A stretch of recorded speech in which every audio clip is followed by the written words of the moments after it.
stocks are sharply lower as they attempt to fill the election day gap up.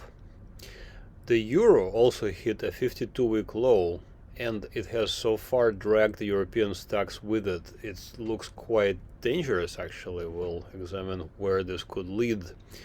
And the dollar strength could finally be weighing on gold, silver, and possibly other commodities as well. And crude oil is currently at a critical level, which if it breaks, it could collapse significantly lower.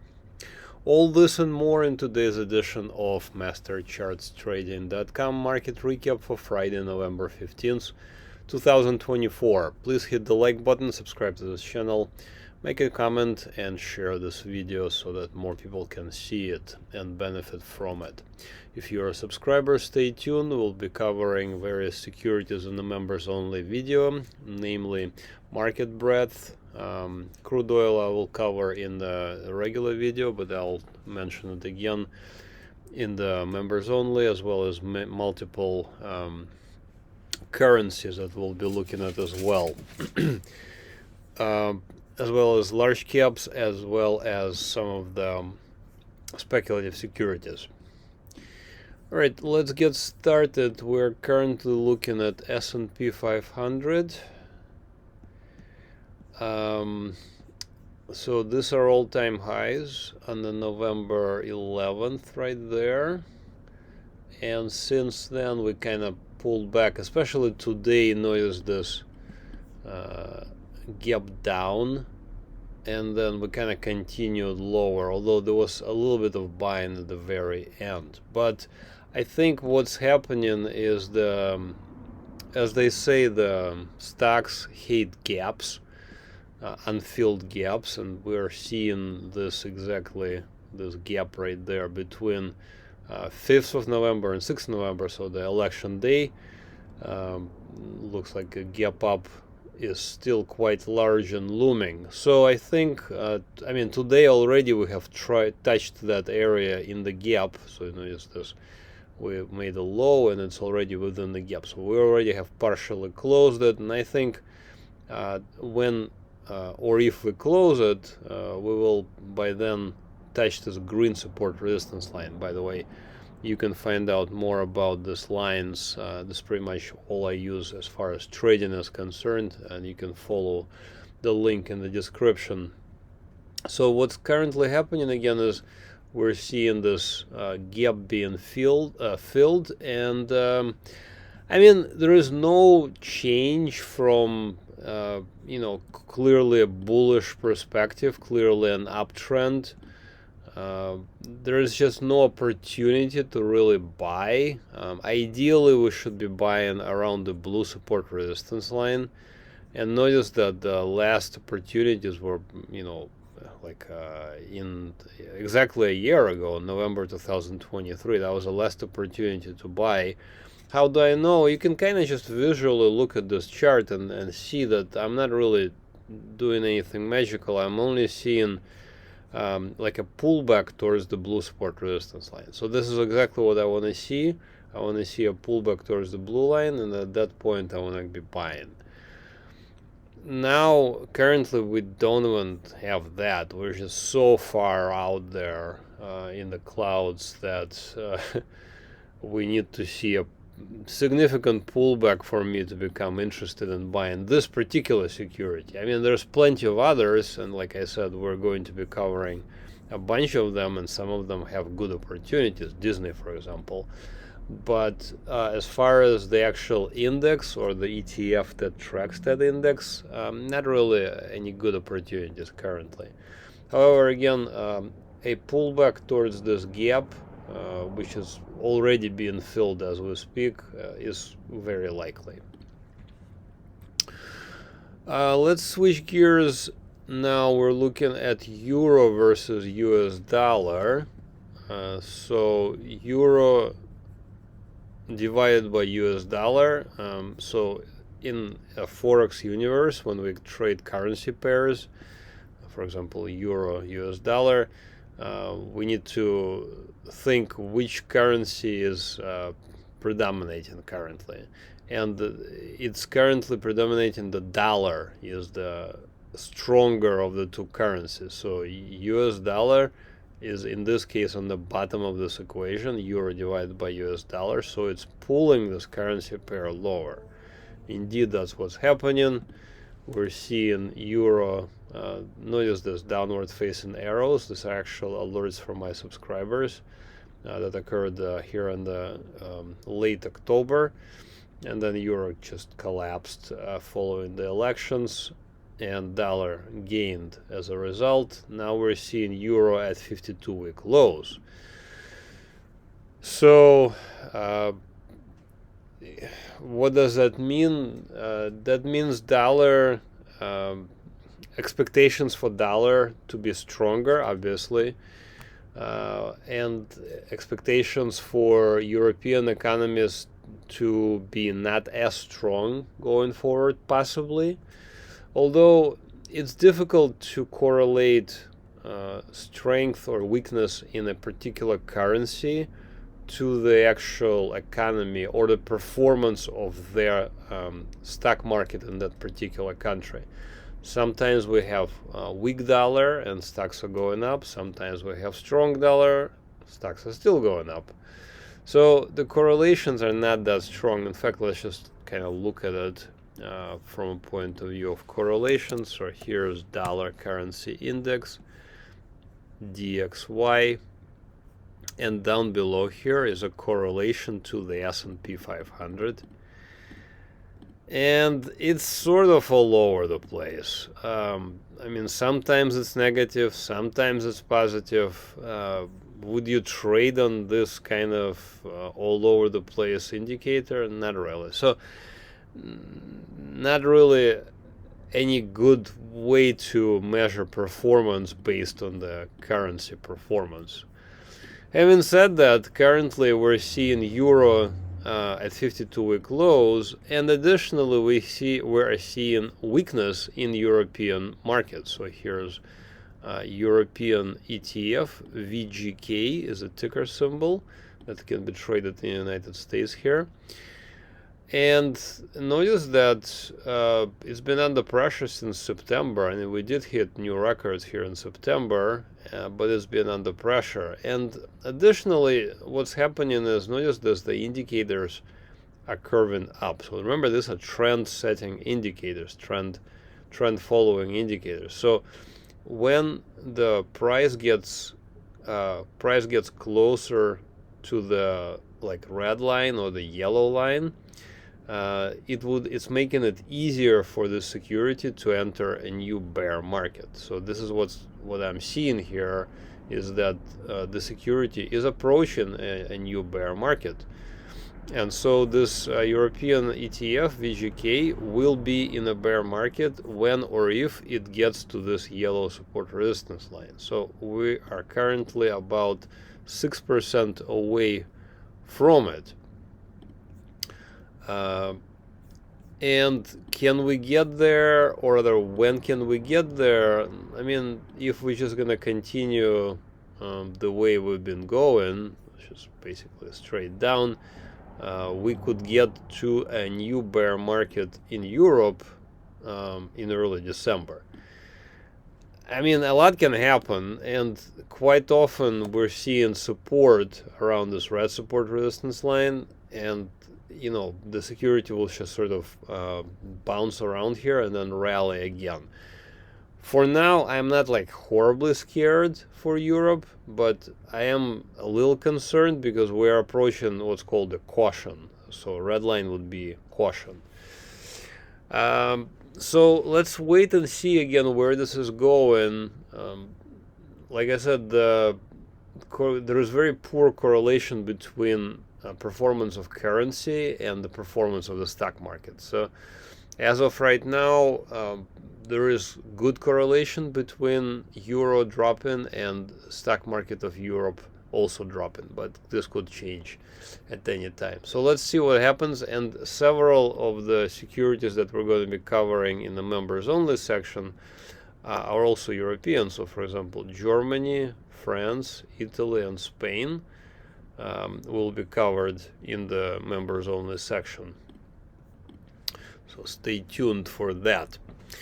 Looking currently at the dollar currency index, so this is just a dollar currency index measured against a basket of other currencies. Notice that back in September of this year, the dollar refused to go lower and then went on this really big rally between September and October, and I labeled it as an unexpected strength.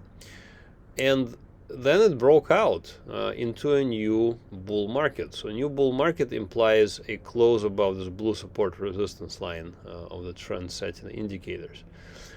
And yes, we're seeing exactly what I was expecting, a strength in the dollar. So people are buying the dollar with various other currencies, for example, euro, Swiss franc, Canadian dollar, etc. So pretty much dollar again is becoming the king. What does that mean from macroeconomic perspective? I'm not really qualified to say, but dollar being strong could mean that the interest rates in the United States will remain relatively high to other countries. The dollar itself is a stronger and more solid currency than other currencies currently offered in the world. Bitcoin, yes, it went to record highs, but even though Bitcoin is technically traded against the dollar, I'm yet to find any kind of correlation between the dollar and Bitcoin. So, like for example, euro versus US dollar, I just showed you, it's like a normal currency pair, and when the dollar gets stronger, euro gets weaker. Bitcoin is not like that. Bitcoin just does its own thing. You know, if dollar gets stronger, will Bitcoin get weaker? Maybe. Anyways, the dollar strength is finally weighing on precious metals, including gold. This is gold. So notice that gold topped out in late October, early November, and basically has been dropping ever since. Dollar also, like I said, first it went on this tear from October into late October, but I think gold finally started to show signs of weakness in early November, and we're seeing this breakout above this blue support resistance line at that point, and finally gold has finally succumbed to strong dollar. Now, of late, dollar and gold has been doing sort of its own thing, and I've been saying something of similar nature for multiple times. However, sometimes dollar went up and gold did nothing. Sometimes dollar went down and gold did its own thing. So right now there seems to be finally a correlation, a positive or normal correlation between gold and dollar, where dollar is going up, gold is coming down. Having said that, gold is still in an uptrend, so notice this upward facing arrows, and these are basically alerts to buy. And gold has been in an uptrend since 2023, early 2023, upward facing arrows. So where do we buy? We buy around the blue support resistance line.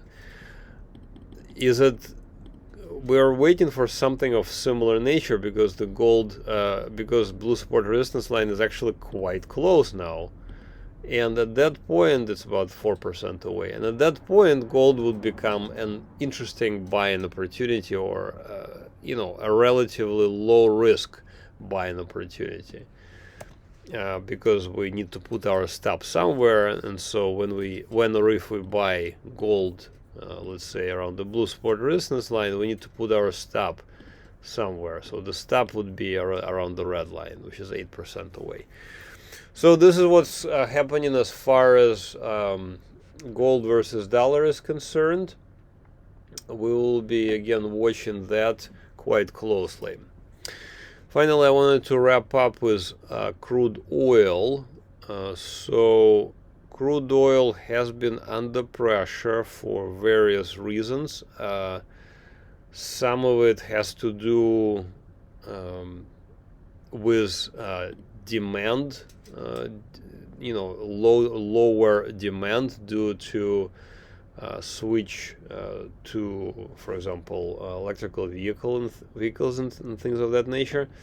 The other reason is, I think, because of the increased supply, or at least a possibility of an increased supply. So multiple countries have announced that they will be increasing supply of oil, for example, Saudi Arabia, as well as United States, which is a huge producer of oil, and we're producing a lot of oil now, and additionally we're having new technologies come online, and production of oil due to these new technologies would become even cheaper. So it would be more and more, or rather less and less expensive to extract oil and sell it in the open market. Therefore the price is coming down. Now places like Russia, Iran, Venezuela, all the interesting countries that basically rely on oil to do their own thing, are going to be suffering, because low prices for oil would imply less money for their projects, for example, war in Ukraine. And the way I'm looking at this chart, it is quite likely that it's going to break below even lower. So let's look let's look at the weekly chart of oil, and I have shown this chart in the past. So this is that price floor that I've been talking about. So this is November 2021 lows. This is March, April 2023, and then also June 2023. Another low here in December 2023. And finally, currently we're seeing multiple lows in this area. So we're going back to like September, October, November, all of this lows right around this area. So it does look like we're knocking on this price floor, which is between $63 and $71. I think if that floor is broken, then we could continue lower towards like $40, maybe even $35. How did I get that number? Okay, so we can look at the height of this pattern, and I'm looking at this sort of upside down W. I just traced it out.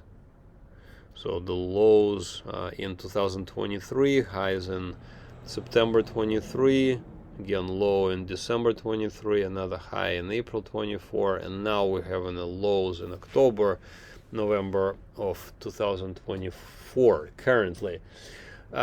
So this upside down W sort of has a depth of this pattern of around $25.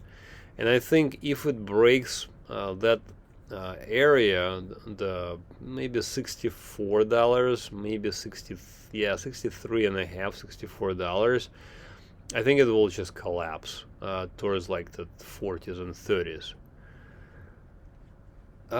I'm perfectly okay with low oil prices, but some countries, as I already mentioned, are obviously dependent on oil, and that's not a great thing, honestly, to be dependent on just one thing as far as the economy goes. So they will need to diversify. The world itself, now again, these are my thoughts, the world itself is, even though people are saying that it's we're getting older as a species. Yes, we're getting older as a species, but there's so many of us. There's several, 6, 7, 8 billion. I don't know how many. What's the population of Earth right now? It's huge. And so we are relying on things like oil to make fertilizers, to grow food, to feed ever more expanding number of people. Now, that is also not a great thing, because eventually there will be overpopulation, and I think there is already overpopulation. But again, people will argue with me saying that there's not enough people because look, we're getting older. Older doesn't mean that there's not enough people. There's just more people than we can, the environment can safely support. The Earth can support only so many people with current technology. And so we're seeing wars, we're seeing competition for resources, we're seeing all kinds of negative things we don't want to see. And the obvious solution for this is to have some sort of a population control in a natural way, without obviously one child policy of anything of that nature like they had in China. And it's already happening. In fact, I think we're seeing less birth rates worldwide, because I think the people turn on their smartphones in the morning or whenever they turn them on, and they look at how people live in other countries that are, for example, richer than where they happen to live. And they're like, well, these guys over there in the rich countries, they only have they have 1 or 2 children, and I have 6, and I have very difficult time feeding them. So this is already happening. So maybe the population will naturally decrease, and we will not see as many wars and destruction as I'm hoping we're not going to see, basically. All right, as a total aside here, let me know what you guys are thinking. What do you guys think about any of the securities I covered? Once you're ready, head over to MasterChartsTrading.com, hit sign up, and sign up for one of the products. I have trading indicators, so these lines on the chart, they're available for TradingView.com. Newsletters, I send out daily alerts as well as weekly members-only videos. So, for example, this week we'll be covering various ETFs, large cap stocks, and some of the speculative securities. And I think the best deal is to get both trading indicators and the newsletters in one package, so you can get a yearly deal or a monthly deal. All of the my trial all of my subscriptions have free 7-day trial, so you can change your mind and cancel if you like. Let me know if you have any questions. Thank you for watching. Don't forget to hit the like button, and have another great trading week. Bye bye.